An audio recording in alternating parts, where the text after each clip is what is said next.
other folks who are unable to make the meeting tonight, it will be posted on the website and the county's um, Community Development Department's YouTube page. So if you know of folks who are unable to attend, you can point them out to this website.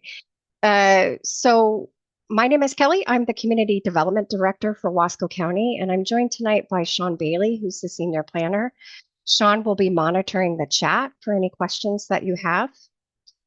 And I've got about 10 to 15 minutes of presentation. I also have a bunch of pre-sent submitted questions to answer that may be similar to questions that you're interested in learning about. So I can roll through all of those, or please submit any questions that you have in the chat. And with that, I'm going to go ahead and get started on my presentation. So you're here tonight because you received a notice from the Community Development Department informing you of proposed changes to our land use and development ordinance related to housing. Many of these housing updates were a part of the work that we did during the comprehensive plan update, Wasco County 2040, in speaking to citizens about really trying to solve for housing issues. And so one of the results of that is accessory dwelling units, and the other is mobile homes, single wide mobile homes. Something that's come up recently with case law and the legislature is this new clear and objective standard requirement. And we actually, this is now a requirement of state law, so we've woven this into some of the optional updates. And we think this is a net benefit for property owners. Basically, what it means is when we're permitting residential development, so new homes, we are only allowed to use in rural residential zones, and we have a list of those if you're not familiar with what those are in Wasco County. We can only use clear and objective standards. So in some cases, we have residential permits that have discretionary standards, and those are things that may need outside agency input. They may need detailed analysis. We're no longer allowed to do that. So essentially, we've revised the land use and development ordinance to be pass-fail when we consider residential development in rural residential zones. We've actually gone ahead and extended that to all non-resource zones, so non-farm forest zones in Wasco County. Some we were already doing this in, but in others we've made some improvements. And we think generally this is going to be a net benefit for folks. It'll be a much quicker review in some cases. Some cases you're not going to see a change, and we'll get into the zone by zone because I know that's of interest to folks. But what clear and objective looks like is essentially we're allowed to do things like setbacks, where there's a set standard. You have to be 25 feet from the road, from each property line. There may be size restrictions, location restrictions, but it has to be specified in the code, and it has to be a pass-fail test. Something that was of broad interest to Wasco County residents and property owners during the comprehensive plan update was to pursue accessory dwelling units when allowed. We were aware of some legislation that was likely to pass, and it's gone through a few iterations. In some cases has been tied to wildfire hazard maps, which accounts for some of the delay. But we have pretty prescriptive, according to state law, where we can allow accessory dwelling units and the criteria that they have to meet. I've got all of these up here on this slide. Essentially, we can only allow accessory dwelling units in rural residential zones. I have those listed here for you, and I'll go into this a little bit further when I do a zone look. State law allows it for parcels that are 2 acres or greater. We have heard some input that folks would maybe like to see this on larger parcels only, so we have it an option to bump that up to a 5-acre requirement. We'd love to hear input on that. There can only be one single family dwelling, so that's the primary dwelling on the lot. You can't have any code compliance violations, nuisance violations.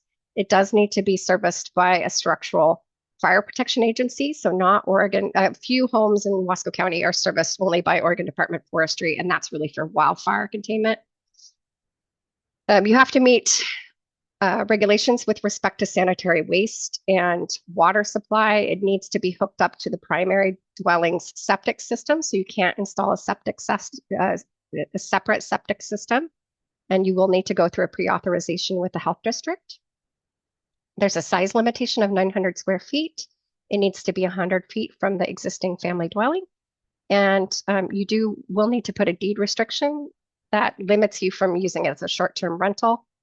And then also state law requires cannot be subdivided.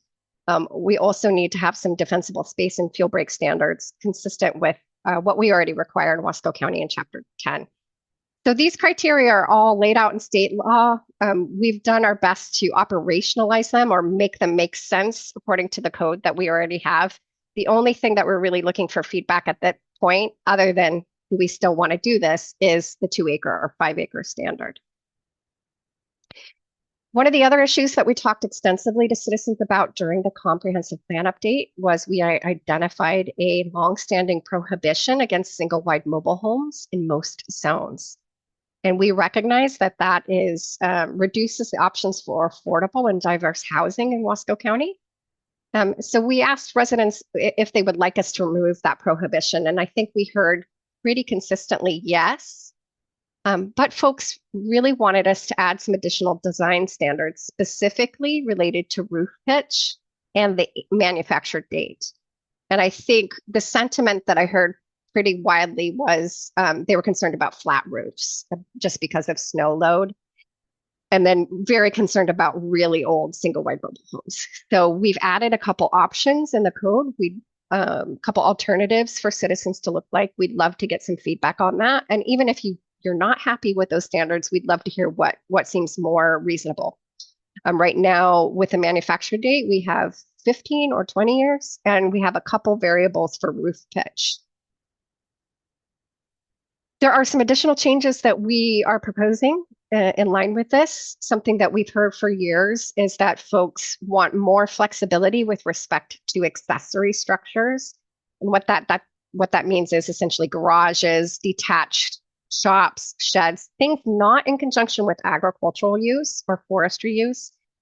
They're really typically in rural residential zones. You may have them in agricultural zones, but it wouldn't be for ag use. And currently our code limits them to 75% of the primary dwelling. Staff have done a really detailed analysis, looked at best practices, and they've actually designed a lot coverage basis to address some of the concerns of other citizens about accessory structures really taking over a property and thereby a neighborhood. But this will give a much more flexible standard. So you could have an accessory structure that's significantly larger than 75% of the primary dwelling. Again, this is optional. We'd love to hear feedback about this, but we think this is a really, really good approach for giving some more flexibility for accessory structures. We've identified childcare is a statewide issue. The state is really moving towards encouraging childcare facilities in more zones. And so we've taken up that cause to add that into most non-resource zones as well as an option. We've also added in some cross-references to our temporary uses, and there were some state required changes to farm zones. So that's why we've opened up the farm and forest zones again. Specifically, they've clarified based on case law that we need some IRS documentation when we're looking at farm income. And there are a couple other things that are rules that are clarified, but it essentially doesn't change the status quo. So I thought it would be really helpful for those of you on the call, and thank you again for taking the time to be here and listen to these updates. We really appreciate that. Thought it would be helpful and more accessible if I talk about it in terms of zones. So hopefully you'll recognize your zone in one of these slides coming up, and it'll hopefully make sense about what's changing in the zone where you own property. So this is rural residential zones. Those are defined very clearly according to state law and also our comprehensive plan. It's RR2, RR5, RR10. That should actually say TVR, so Ty Valley Residential. WAMIC R2 and Womack R5. We have modified all of these zones to ensure, and some already were this way, but to ensure any new homes can be permitted as a type 1. So you'll see in RR5, RR2, TVR, and the WOM zones, it's still going to be a type 1 decision. A type 1 decision is non-discretionary, so it's a lot quicker for us to process. Staff typically takes anywhere from two weeks to a month, and it's and unless you have an overlay zone on your property, it's typically under $500 for that permit. We did need some additional standards for our RR10 zone related to oak trees. There was a lot of scenic standards in the RR10 zone. We've removed most of those. We've preserved the oak standards because that is recognized as a vital habitat. But we have some new options. So we have a type 1 option if you're not going to be removing any trees. And then there's a more discretionary option if you do need to remove trees. It'll be very similar to the process that we have now, where you need a consultation with the Oregon Department of Fish and Wildlife. So if anything, this is, we hope, a lot more straightforward for folks who own in RR10. As I mentioned previously, all of these zones are eligible for accessory dwelling units. So we are proposing that. They do need to meet all of those standards that I laid out before. As I mentioned, we've proposed new standards for accessory structures. I talked a little bit about the 20% on the properties larger than 2 acres. Smaller properties, we've added in a caveat where it can't exceed 150% of the primary structure because we're already dealing with a pretty small parcel. Again, allowing for single-wide mobile homes in all of these zones with the addition of the roof pitch and manufacture date and temporary use of mobile homes. This is a new state law that has been added that allows folks, if their home is unfortunately damaged or destroyed in the event of a wildfire, you're able to use a mobile home on property kind of longer term than you would have been able to previously while you're rebuilding your primary facility, and then adding childcare facilities to that zone. So all of my non-rural residential zones, but non-resource zones, that's FF10, AR, RI is rural industrial, the M1, M2, M2, those are all industrial zones.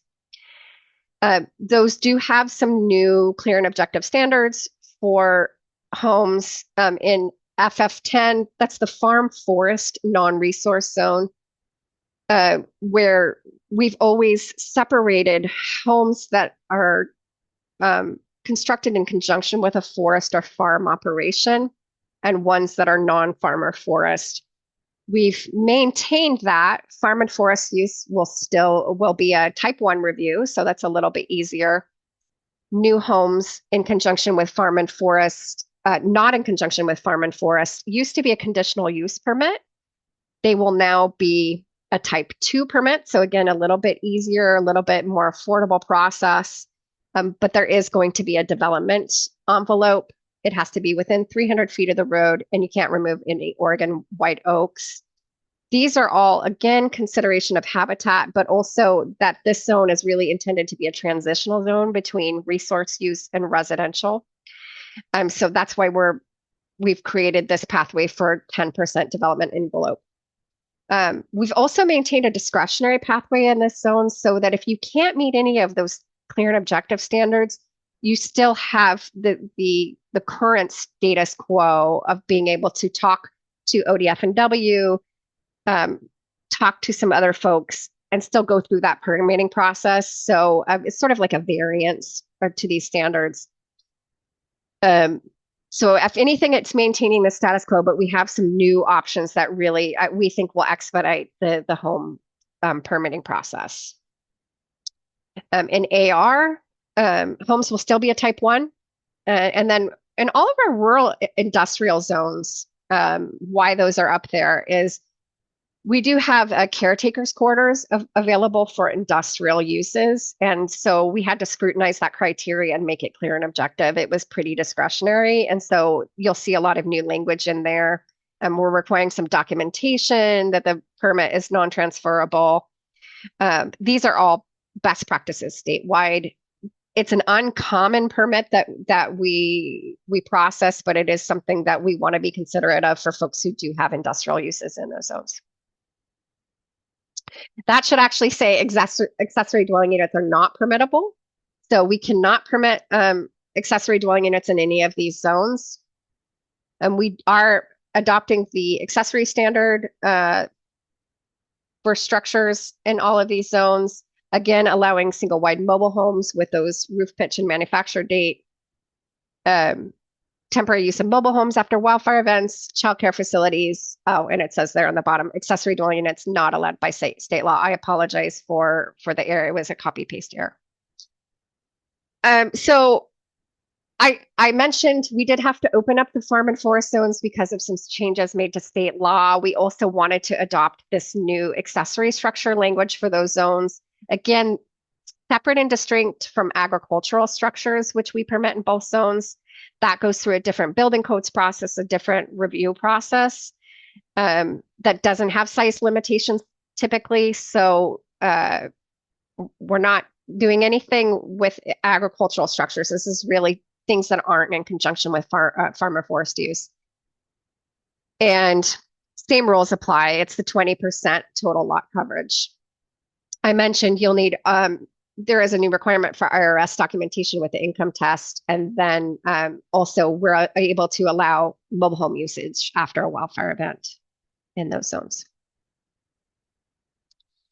In order to facilitate the clear and objective standard, one thing that we do in rural Oregon is we protect a variety of resources, and we also have to be sensitive to natural hazards and things. And so in order to ensure we're able to meet those clear and objective standards, we really had to scrutinize these overlay zones. We heard a lot of feedback during the comp plan update about the geological hazard zone, that it was outdated, that it was difficult. And so staff have worked really hard over a number of years to develop new clear and objective criteria, and also add some exemptions for development or uses where there aren't going to be people occupying this space. And we think that's going to be really beneficial, particularly for our agriculture zones.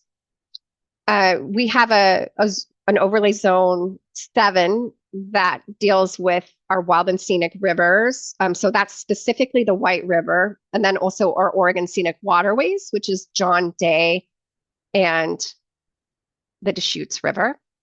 And then we have a series of natural areas that were identified in the 70s and 80s. And so for this zone to make that clear and objective in rural residential zones, and there are only a few properties that fall in rural residential zones in this overlay zone, new dwellings have to be 100 feet from the ordinary high water mark, and then 20 feet from the natural area site. And then replacement dwellings need to be in the same footprint.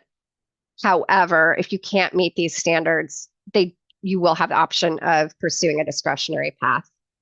Again, we only have a few properties in OZ7 in rural residential zones. They're already developed. So really where this will come into play is with replacement dwellings. Overlay zone 8 is our deer and elk winter range. It's the migratory path of our deer and elk. It blankets a lot of the county, most of it agriculturally zoned, but some of it is, again, some of these residential zones. We worked with our partners at Oregon Department of Fish and Wildlife, who really are the wildlife experts. And we've identified, again, some oak protections because that is really sensitive habitat for deer and elk, and also animals and other plant life that's important to their habitat. So really what we're looking at is to maintain that oak wildlife habitat, and also to maintain the older growth oaks. So there is a diameter limitation. ODF&W is also requiring that development not occur between December and March. We think that's really reasonable. That's because of the migratory pathways of deer and elk. We think that's really reasonable because we know most folks do not develop because the ground is so hard during that time, because our weather can be really, really unpredictable between December and March. Overlay zone 12 is our sensitive birds. That's our raptor species, our owls. Most of these locations, we can't disclose these locations. They are confidential to ensure protection of those species. Most of them tend to be on ridges, near waterways, not really in our residential zones. In this, generally, we discourage development within the buffer zone, and it depends on the species. That's something you would talk to a planner about at the time of application. What we're really encouraging in this case is to use a discretionary pathway, and I think that's really the best for the landowner and best for ODF&W in that case. Same thing with western pond turtles. Most of the properties that are within overlay zone 13 are already developed pretty extensively. So again, this is more for replacement type activity that happens in this zone. We already don't permit development in the buffer zone. And so there is the opportunity for potentially a variance, but you would have to work with habitat specialists, and that would be Oregon Department of Fish and Wildlife. So I'm getting into the question portion. I've had some questions already sent to me. This is a great time if you've got questions to pop them in the chat, or I'll take a pause and open it up if you want to come off camera and turn your mic off. I'll run through a few of these if you want to write down your questions, and then we'll go. I'm seeing some questions already in the chat. Thank you. So one question I received from someone was, are short-term rentals a part of this update? And I will share that no, they are not a part of this update. It is something that we've been evaluating and exploring since the comprehensive plan update. We'd love to hear feedback on your perspective about short-term rentals. We've heard a variety of perspectives. We have been evaluating a licensing program, so it is likely it will not live in the land use ordinance. It's likely it'll be a separate licensing program. But we'd love to hear feedback if you want us to pursue it or not. Right now, it's not enumerated in the land use ordinance or elsewhere.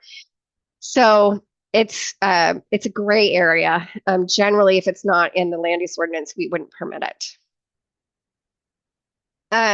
So I got a question: how many accessory dwelling units could there be if the proposal passes through the board?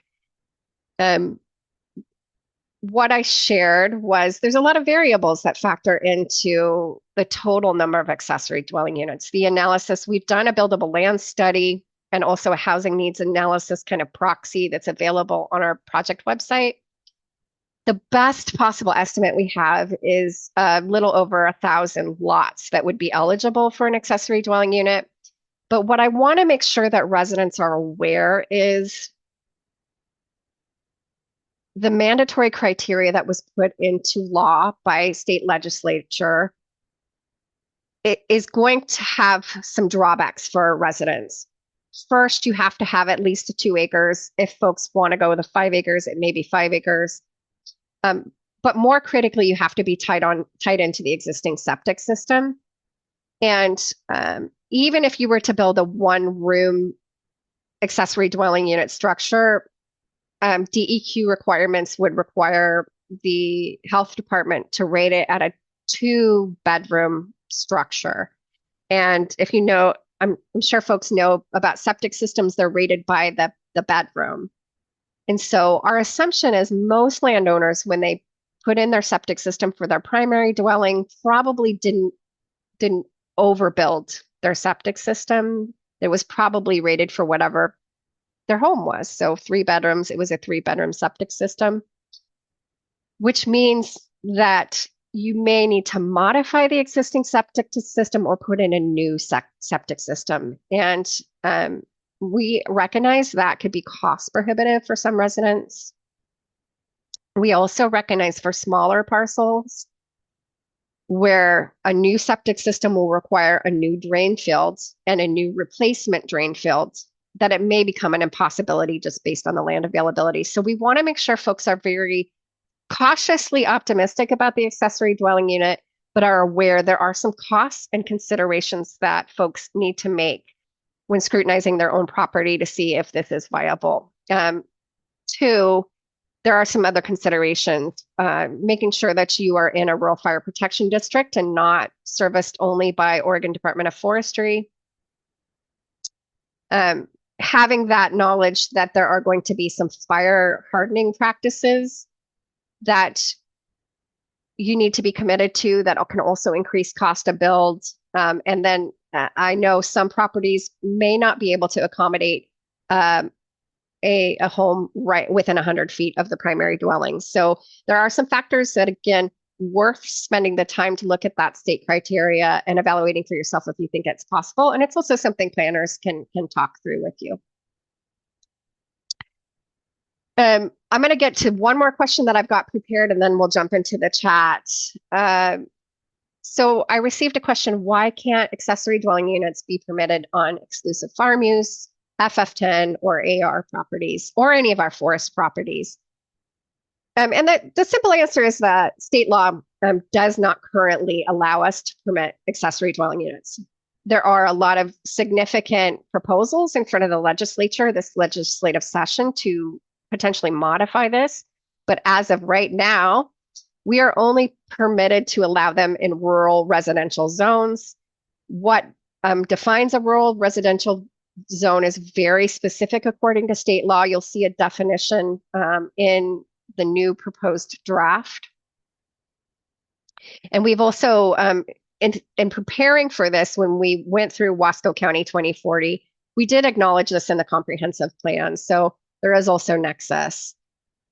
I think generally the thought behind the legislature is we really want to see housing development where the primary purpose of the zone is housing. And so that's really why it was restricted to rural residential zones at that time. Okay, I'm going to switch into answering some of the questions in the chat. So Tyler asked, I didn't hear any A1 changes related to ADUs. Can you confirm this is the case? Yes, Tyler, I can confirm. Currently, according to state law, we are not allowed to permit accessory dwelling units in A1 zones. There are other types of options for secondary zone in exclusive farm use, A1 zones. You can have accessory farm dwellings, farm worker dwellings, but they really have to be in conjunction with farm activity. And again, the thought behind the legislature really is that farm zones are intended primarily for resource use or farm use. Okay, I've got a question from Josh. We are on a zoned RR10 lot, though the original 20-acre property long ago was subdivided into 5-acre lots. What can be done if the property doesn't reasonably meet the 100-foot distance of an ADU? Are these standards, do they mean no exception of the rule can be considered? Yes, that's correct. These are directly from state law. They are requirements. So there are no variance opportunities. And again, that's why I really encourage with accessory dwelling units that you study those criteria that we put into Chapter 4 of the proposed draft. And again, you can reach out to current planning staff and talk about your individual property. We'd love to help you think creatively about it, but because it's in state law, we do not have the opportunity to vary those standards. Okay, see another follow-up question from Tyler.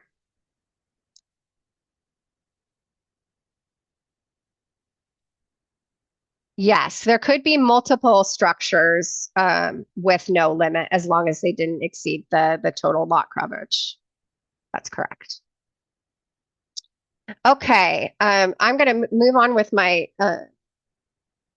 my pre-loaded questions, but again, please feel free to use the chat. I'm happy to answer any questions that you have, and then we'll take a pause here in a minute and have you come off mute if you like.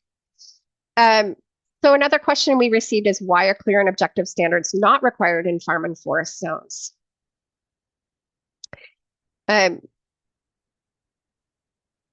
This was a well-considered issue by the state legislature, and I think that the wisdom behind this is that, again, the primary objective of the zones is really for resource use. And there is a lot of case law on all types of uses in these zones that really require in-depth analysis. So if you own one of these properties and you've had to have a permit, you know that the analysis can sometimes be complex. And specifically for non-farm dwellings, that's a conditional use permit in these zones in A1, but also even for farm worker housing, for accessory farm dwellings, for farm dwellings. This state law has a lot of criteria that we have to analysis that does have a discretionary element. It was also recognized that much of rural Oregon is in a farm forest zone, and those zones have long been recognized to also serve a purpose of protecting other types of resources because they are compatible with agricultural use. So Goal 5 of the statewide land use planning program has a long list of resources that we protect statewide, but also in Wasco County. They include anywhere from species and water to also things like energy facilities. And when we are permitting those things, we have to really consider compatibility, but also impacts to neighbors and things. So clear and objective standards, not required in farm and forest zones, and likely not to be required in farm and forest zones in the future. So folks usually want to know what changes are mandatory. We try to make it really clear in the drafts. So I'm going to open up the drafts in a minute to show this, folks. So when you're going through the draft, you can see really quickly. We put a wavy underline in under any optional updates. So you can, if you want to ignore all of the other things that are mandatory and just focus on those and save yourself some time, you do that. And again, the mandatory changes really have to do with some of those farm permissions, the IRS documentation, the clear and objective standards. And then the optional things are things like accessory dwelling units, some of the things we're doing with single wide mobile homes. Similar question, what do you need feedback on? I highlighted this prior, but I want to make sure we had some folks join the call. We'd love to hear feedback on anything and everything. It does need to be in writing, and I'll go over a few ways to do that. But if you have a limited amount of time and you really want to have the biggest amount of impact, there are a few things we really want to hear from the public. First is with accessory dwelling units, do you have a preference for 2 acres or 5 acres? Do you have concerns about water? Do you have concerns about neighborhood character, where you'd really rather see it in the larger acre parcels? Or is your perspective, folks should be able to do whatever they want, and so let's see it on 2 acres and 5 acres because that's what state law allows? So that would be really great feedback to hear. I mentioned we had a lot of conversations with the public about single wide mobile homes, and there was a definitive call to have some criteria that restricted the manufacture date and also the roof pitch. We proposed 2 alternatives for each of those categories that are based on our survey of most counties in the state, what the best practices are. We're proposing 15 years or 20 years for the manufacture date, or a roof pitch that's 2 by 12 or 3 by 12. These are pretty, and that's where it starts. They can go all the way up, but it's a little bit above a flat roof. And I've got a diagram on the project page for you to look at roof pitches if you're a visual learner. We'd love to hear feedback on that. So if you think you'd like to see 10 years instead of 15, or you'd like to see 30 years instead of 20, or you really like 15, that's incredible feedback for us. Same with roof pitch. If you want us to start a little bit more aggressive than 2 by 12, that would be really helpful feedback to hear. So how do I provide feedback? I'm going to check in our chat here and then go ahead and do some interactive looking at what we have available for you to do some research. Okay, so, oh, just a nice comment from Tyler. Thank you, Tyler. And again, we really appreciate you being here to learn more. We know The letter that we send has some state required language that we recognize can be really, really unsettling for folks. That's why we try to put a disclaimer in there, sharing that it's mandatory language. Um, we think generally these are really positive changes, but we recognize that may not be the case for everybody. So we appreciate you being here and taking the opportunity to learn more. So we have a project website that uh, is a great opportunity to dig in a little bit when you have a little bit of time. It's also a great resource to share with friends and neighbors who aren't available to be here or at our two open houses next week. If you click on overlay zone 2, you'll get more in depth about that geological hazard overlay zone. It's a pretty significant revision. Again, we put clear and objective standards and we created some exemptions. But staff did spend a number of years working on this, so we wanted to acknowledge that with a standalone page for that. All the other changes that I've talked about tonight are on the housing page. So if you click on that, what you'll find is a brief explainer video. And that just walks through everything I've covered tonight, but kind of there's a little musical accompaniment. It's a quick snapshot if you don't want to read walls of text, which we recognize. We try not to be so wordy, but it is a big document and a lot of information to cover. If you scroll down, you'll see a summary of all the information that I've shared tonight, and you can find all of those accessory dwelling unit requirements from state law here. If you just want a quick and easy way to look at those again. And also accessory structures. And then if you keep scrolling down, you'll find a bunch of icons. Those have frequently asked questions. So some of the questions that we heard tonight, but also some standard questions that we receive. There's a document that has all of those available. We have a 2-page overview. Citizens have always requested we summarize things in a concise manner because, again, it's a lot of reading, we know. So we have 2-page overview kind of covering everything that I've covered tonight. You also can ask us questions using this website. So if you get a chance to review the drafts and you're like, I've got all these outstanding questions, you can send them to us and we get back to you within a couple of days at most. You can learn about the update process.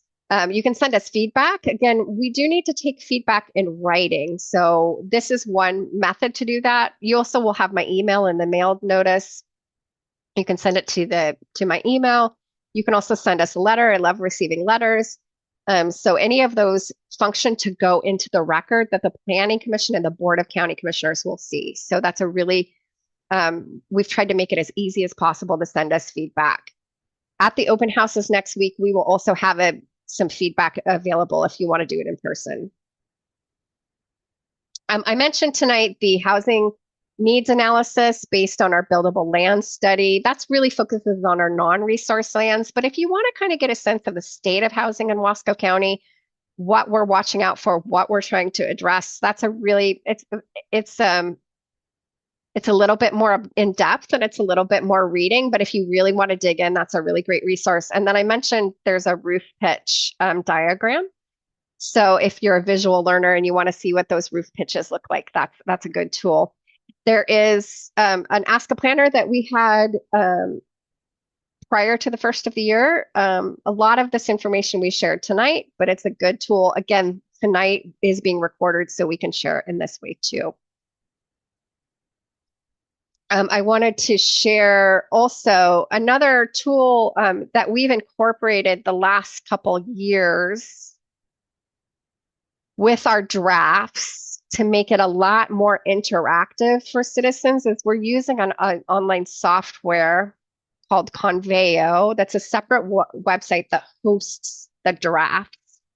And what's cool about this tool is you can actually leave comments and questions in the draft, and that'll send it to the planners, and we can have an interactive dialogue in the actual draft. And then we're able to print that draft off and use it as part of our official record. So if you're, again, kind of more of a visual person and you're in the moment and you want to read through this and make some comments, this is a good tool. We start every draft now, again, based on citizen feedback. We keep the strikes and underlines visible for you because we know it's a lot of pages. This is almost 400 pages. We don't want you to have to compare and contrast our existing ordinance with the proposed ordinance if we were to give you a clean copy. So we show you, it's a little messy, but we really try to make sure it's clear to you what's being changed. Not all 400 pages of this are being changed. It's just that the chapters are long, and so we've included them. We have to include the whole thing for some of it to make sense. So what you're really going to be looking for is the bold blue text, the strike throughs. Again, that wavy underline shows what's optional. And then you'll see some red text. That means it's pre-existing text. It just got moved somewhere. And then the other thing that citizens have asked us that we've now made common practice is a one-page overview for every chapter update. So I've got this example here. Chapter 1 is our definitions chapter. And what it does is tell you where all the edits are and gives you a sense of why we're making that edit. So if you're like, what are they thinking? What's the purpose of this change? This page is going to tell you why. It's going to tell you, is it a part of state law change? Or is it something that came about of conversations? Or is it something we're needing to do for some other reason? So that's really helpful.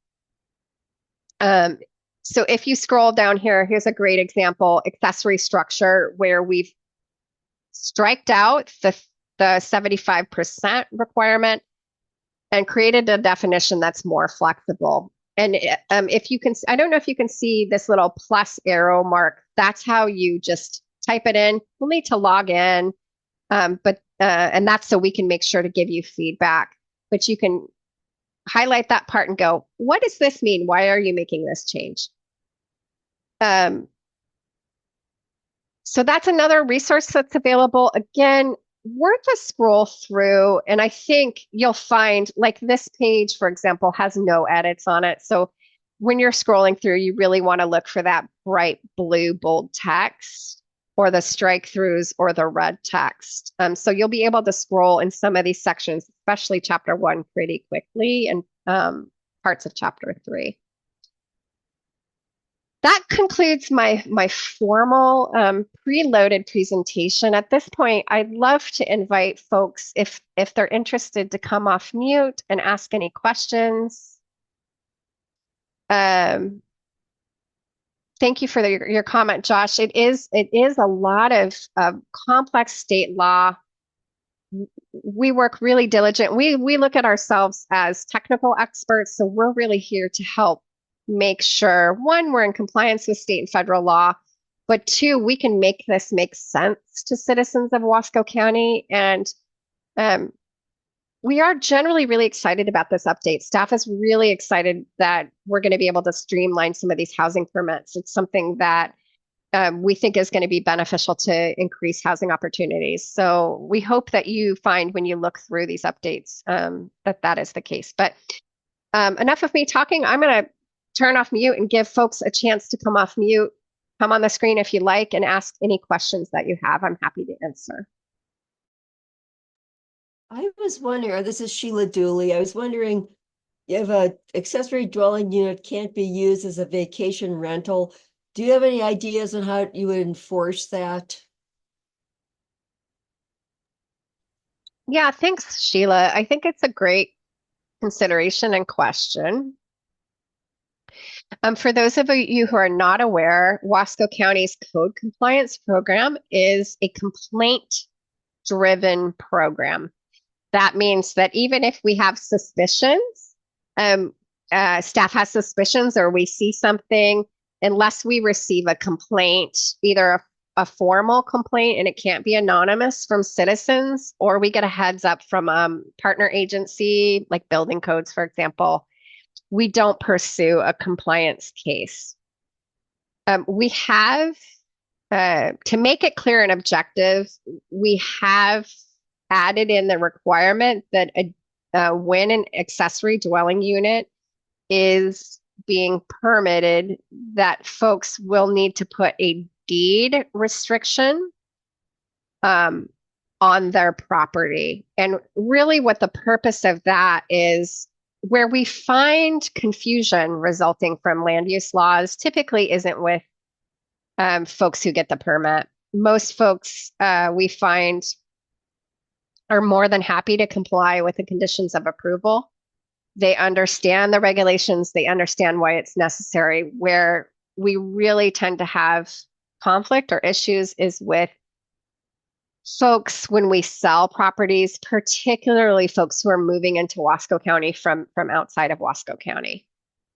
Um, maybe they're coming from a jurisdiction where these rules are different, or maybe they're just not aware. And so the deed restriction, the purpose of that is to really make sure that the property owner makes that clear to future property owners. But it is an issue, Sheila, for sure, that will require neighbors to file complaints. And I can say that we do see these on occasion. Again, we don't have a formal permitting process for short-term rentals, for instance, in Wasco County, but we do occasionally get code compliance cases. Again, they tend to be folks who aren't really clear, I think, with the folks that are renting about kind of what the rules and regulations of the neighborhood are. So I think it's likely to be successful, but it definitely is a consideration. I think if you're thinking about whether or not this is the right path for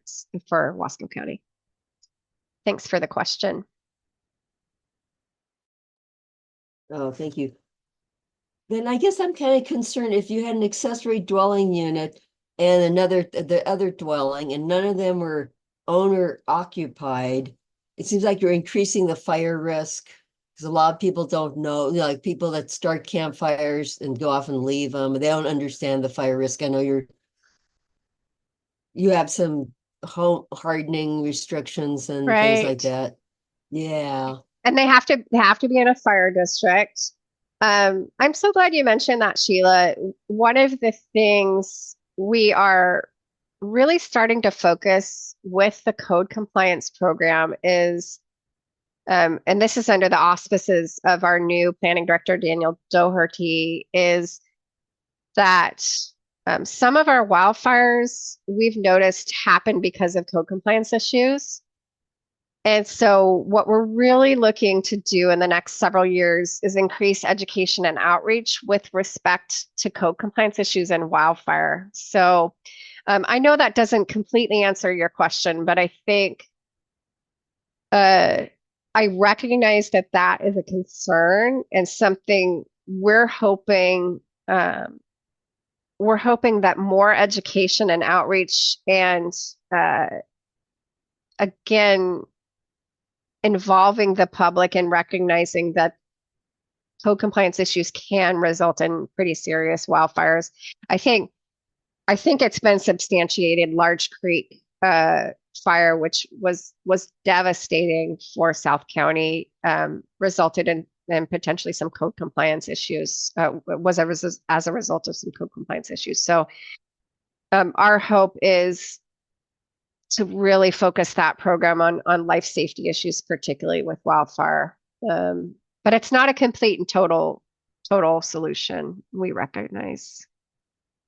Well, I'm kind of concerned about the wildfire defense grant funding. I hope it doesn't get cut, because you were going to use that for education was part of that.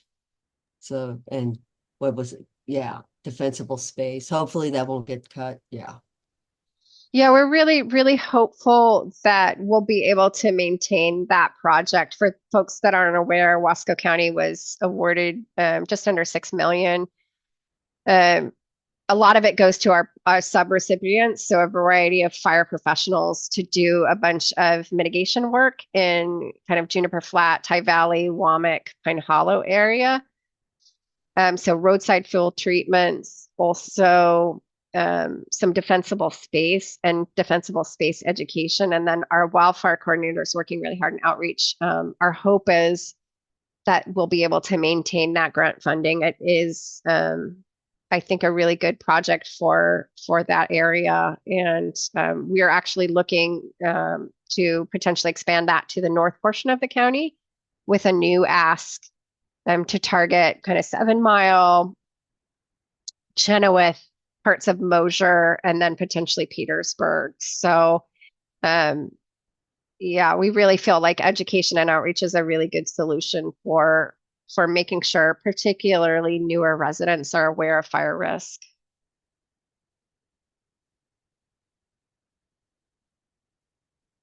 We've got about 10 minutes left. I'd love to answer any additional questions that you may have. Recognizing this is a lot of material to absorb, it's a lot of information. We do have 2 open houses scheduled for next week where we'll be in person.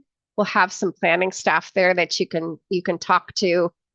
They're less formal presentations and more kind of milling, looking at this information, and then talking one-on-one.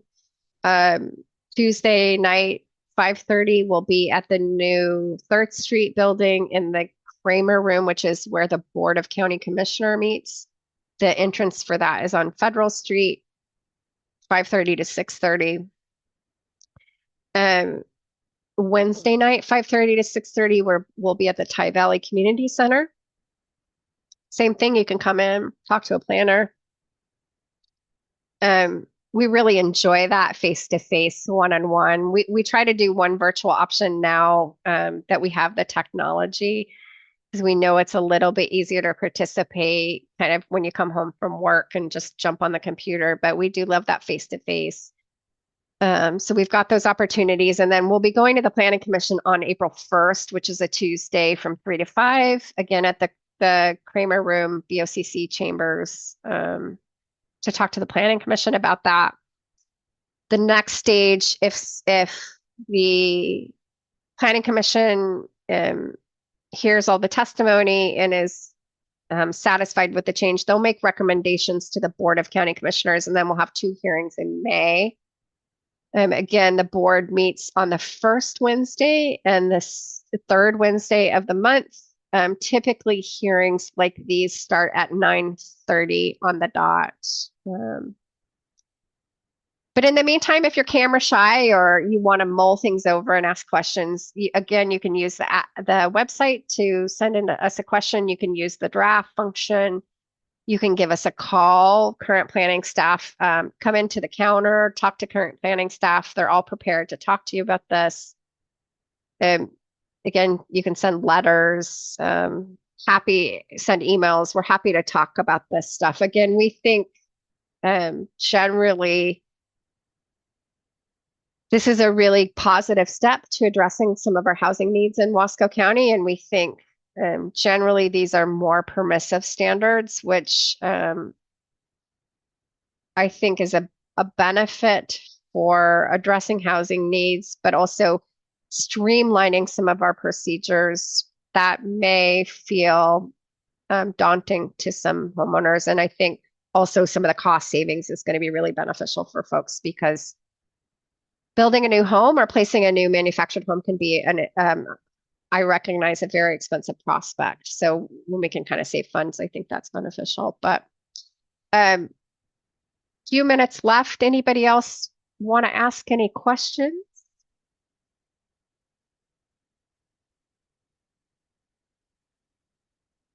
Okay, Sean, do you have anything that you want to add from the current planning perspective?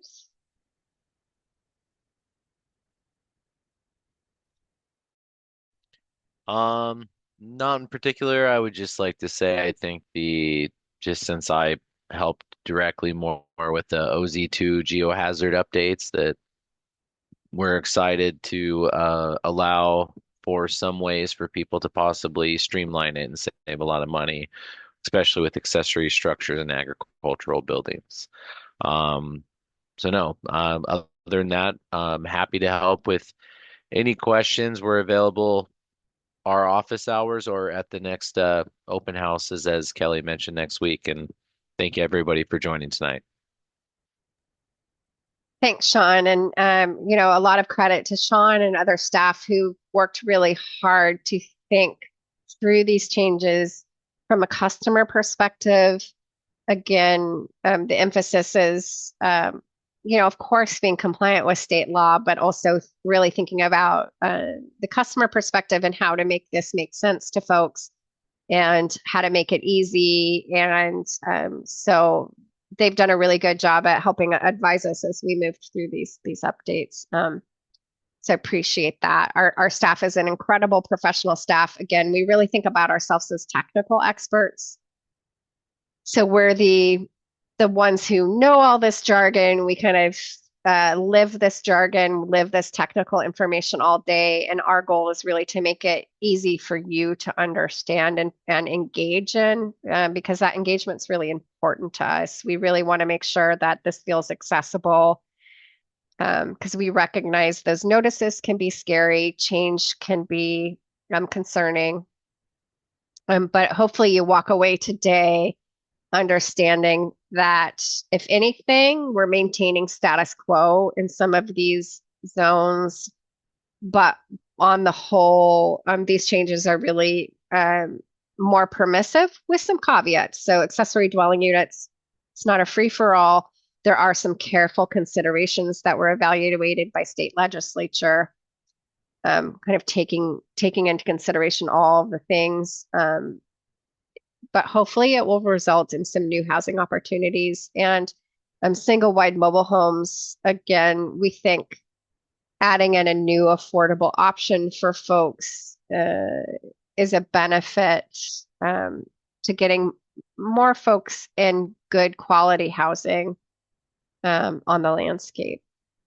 So with that, I'm happy to stay around for the last 3 minutes in case anybody has any last minute questions. But again, wanted to thank you for attending tonight, spending an hour with us.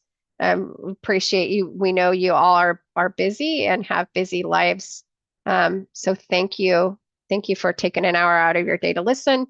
Again, you can send us information via email, mail, the drafts, using any of the functions on the website. You can stop in the office, give us a call.